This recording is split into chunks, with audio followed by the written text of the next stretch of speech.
What up, y'all? It's your boy Lynxxx, aka Mr. Fine Lady, aka Mr. Eziokwu, and right now, this is the seat with your boy Lynxxx, right here on Trace Urban. You done know. Boom. Describe yourself in one word. Describe myself in one word. Amazing. How has your present status as a celebrity changed your relationship with your family? I don't think my status or who I am has changed my relationship with my family. I think it has just changed my availability in terms of, you know, always being on ground or always being in the country or always being available for family functions or, you know, those sort of things, because most times I'm either on tour or out of the country on business or doing a show, and I guess that has limited the amount of time I have to spend with family. You're the only boy out of 4, 5 girls? 5. How was that growing up? How was that growing up? How is that now? Growing up as the only man in the family with 5 girls was pretty interesting, because, you know, it pretty much put me on a path of my own journey to find myself and, you know, really discover who I'm supposed to be and, you know, find something worth doing to do with my life. What kind of pranks did you play as a child that you got flogged every other day? I used to ride bicycles. You know what I'm saying? Like, I enjoyed riding bicycle. I enjoyed playing football. I enjoyed doing backflips outside and stuff like that. And for some reason, these things always used to end up with me injuring myself. And every time I injured myself, I'll get flogged for injuring myself. How do your sisters feel about you being Lynxxx? You're like, your position is the last, right? Yeah. You're the only boy and you're the last. I did ladies first 5 times. You know what I'm saying? I was always come out first. I was like, nah, you go. Nah, you go, you go. I'm a gentleman, you know what I'm saying? How do they feel about you being Lynxxx? How do you feel about the attention that you get from the women? I mean, like, I guess they're proud. You know what I'm saying? Because most times, like, for instance, my sister goes to work and she tells me, like, oh, please, can you sign a CD for my colleague because she really likes you and blah, blah, blah. And when they play your songs, they be like, oh my God, that's your brother's song and blah, blah, blah. So I guess they're really proud. And it's funny because, like, you know, growing up, maybe their friends used to look at me like, this is my friend's small brother. And it's going to the stage where even, like, the male friends now see me like, boss. How far? Oh, bros, can we have this meeting and discuss this and that and the third? And I'm like, oh, really? With you being the only boy, Yeah. and with your dad being who he is, you're an artist. Yeah. How did you manage that? How did that work? I'm an artist, but before an artist, I'm a businessman. You know what I'm saying? Music is one of the many things I do. And I guess before I chose to go into music, I had excelled at certain businesses that I had put my head into and started. You know, from owning studios with Icon to, you know, creating a clothing line. We sold thousands of t-shirts. We're about to open up a flagship store here in Lagos. Also own a media company. We do branding, advertising, web designs. I do all those things. And, you know, a couple other things on the side. I develop mobile applications now and stuff like that. So doing music is just one of the other things on my bucket list that I really wanted to achieve as a human being. Biggest misconception about Lynxxx? Man, there's plenty. The biggest misconception about me would have to be that I'm stuck up or an a-hole or I'm full of myself or conceited or one of those things. Like, if you know me personally, you know that I'm a goofball, you know what I'm saying? I like to have fun. But when it comes to business, I'm very strict and straight-minded with it, you know what I'm saying? But at the end of the day, man, I'm Mr. Nice Guy. Yeah, that. Come get to know me and you know what I'm about. Like, people mostly, I think it's because I frown a lot. To be honest, I don't know what's going on with this face. Yeah, so if I could buy a new one, I'll buy a new one so that people will see that face. Because I think most times, man, if there's nothing to smile about, I have a straight face on. And I think that intimidates people or something. CEO, Syndicate Records. Yeah. CEO, Syndicate Records. I mean, this has been a dream from as far back as over 10 years ago. You know what I'm saying? My first studio experience was in 1998. And 2003, 2004, we all came together as a collective, myself, Black Magic, Icon, Nedu, and Blink.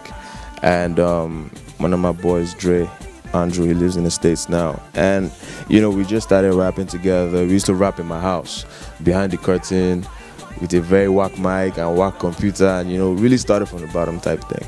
And we had dreams of getting signed, so we did have meetings with certain people. Actually, let me say this. I actually went to a meeting with Obi Asika back in like 2003, 2004 on some sign us thing now. You know what I'm saying? But I think back then, the whole movement was premature.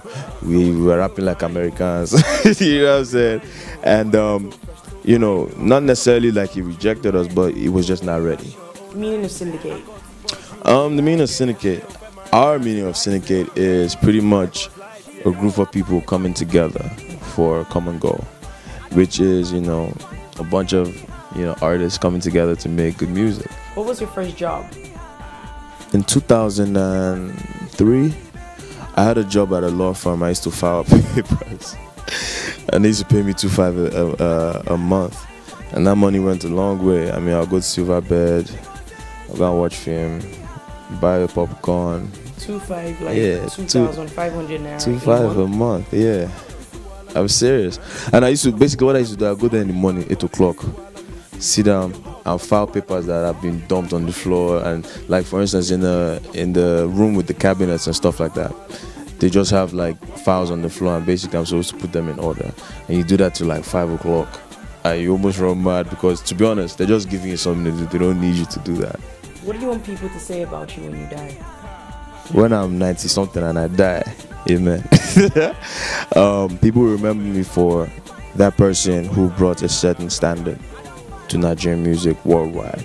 I'm trying to be the Diddy of this industry. I'm not just trying to make music as an artist and tomorrow I'm not raining again and I'm forgotten about.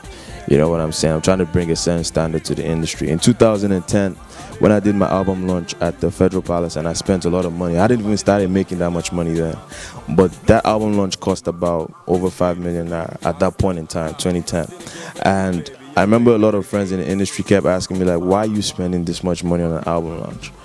And I was like, because I want there to be a standard of how people release albums in the country. And I'm not trying to say I take credit for what people are doing today, but at the end of the day, that made people start taking album launches seriously. And then the Echo Hotel came about, and everybody's doing big album launches. Before that, everybody used to release the albums in a club. You know what I'm saying? So it's these little things that make a big difference that I'm trying to bring to the game. I'm not necessarily trying to be the guy with 10 hit songs in the club every time you go to the club, but I'm trying to be that guy that you say, remember Lynxxx did this, and everybody follows suit. That's what I'm trying to do. If you could have dinner with one famous person, dead or alive, who would it be? Right now, I'd love to have dinner with Miley Cyrus. You know why? Because I want to know. I don't know. There's just so much I want to, like, I'm intrigued about that girl. You know what I'm saying? Because she did a full 360 on everybody. So, I'm intrigued to see who she really is as a person. If you were a superhero, what would your superpower be? If I was a superhero, what would my superpowers be? I would like to be invincible. You know why? Because I really want to see who my real friends are. You know what I'm saying? Because more often in this life, especially in the position that we are in as artists, we get a lot of people hanging around us. But I've come to realize that people are not always who they say they are. So most times, you hear your guy will tell you that, oh boy, get one of your guys will talk one or two things about you and be like, who? And then they tell you his name and you're like, what? This guy just left my house yesterday night and ate Indomie with me. He really said that? You know what I'm saying? So at the end of the day, I'd like to definitely just sit down with somebody, have a conversation, and then disappear and still be sitting down there and see what the person will say. You're in a great crew. You guys have a reputation of being fine boys. Of course. We use better cream. Yeah, so. You hear stories, fans, the type of things they do. Yeah. What is the craziest thing a fan has ever done? Let's see. I mean, like in London, actually on my 2-3 months ago when I was in London this summer, Banky and we had an appearance at a club, and I don't know how one of the girls in the club got my phone number, But she called me and she was like, hey, is this Lynxxx? I said, no, it's not Lynxxx. And she's like, yeah, I know it's Lynxxx anyway, but how you doing? I'm like, this isn't Lynxxx.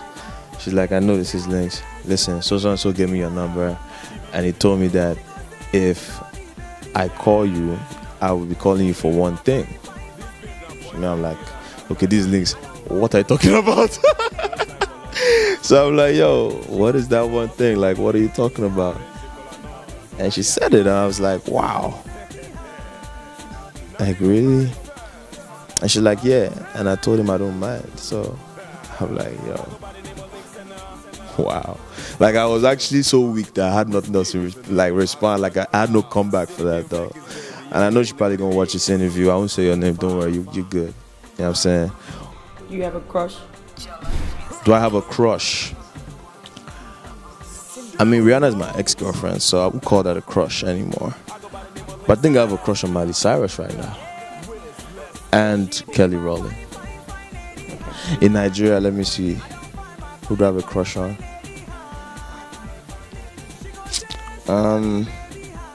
Let me cause more problem. I have a crush on, what's her name? Kemi Adetiba. I also have a crush on Chidinma. So Rihanna is your ex-girlfriend? Yeah. Real talk, or Rihanna is your ex-girlfriend in your mind? No, she like real talk. Like, we dated before she blew, when she still lived in Barbados. You know what I'm saying? Like 2004. Explain. Straight face. Explain. You must elaborate. I mean, like, I went to Barbados on holiday. We met, you know, we kicked it, stayed in touch, and lost touch, and she blew. And now I can't touch anymore. Sucks. I'm telling you. So look, man, Rihanna, if you're watching this, I'll let your boy, man. Remember the good times, you know what I'm saying?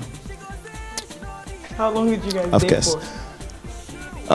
It's over a little under a year, actually. Yeah. I'm gonna ask you 5 words. Alright. First thing that comes to your mind. Let go. Bed. Sleep. Backseat. Una's corner. Cartoon. Tom and Jerry. Hip hop. Lynxxx utunu. Ride. Ride. Yeah. I'm joking, man. Right. Like, are you talking like car? Mess this. If you were stuck on an island, what 3 songs would you have with you? Music, Soul Child, So Beautiful. Michael Jackson, We Are the World. Because it just sounds like a song that will bring hope. So if I'm stuck on an island, maybe they'll find me if I sing that song. And the 3rd song would have to be Change Your Parade. Lynxxx. If you were stuck on an island, what 3 items would you have with you? I would have a cellular phone, a laptop, and body cream. Who would you marry? Who would you date? Who would you shag? Eniola Badmus, Tonto Dike, and Kosi Ojiako. Oh my God. Marry, who would you date? Who would you shag? You're not allowed to plead the fifth.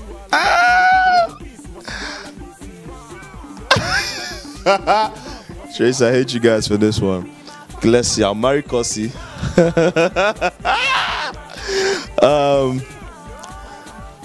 I would shag Tonto Dike, and I would date Eniola. What up, man? It's your boy Lynxxx, aka Mr. Fine Lady, aka Mr. Eziokwu, aka Mr. Take Your Girlfriend Even If You're Looking. Nah, joke I do. But you just watched my episode on Trace TV. It's been The Seat with Lynxxx. I'm still on the seat. And you're on your seats to watching me. But you know what? Keep watching Trace. Thank you. Boom. Master Crowd. Syndicate Records, baby. You already know.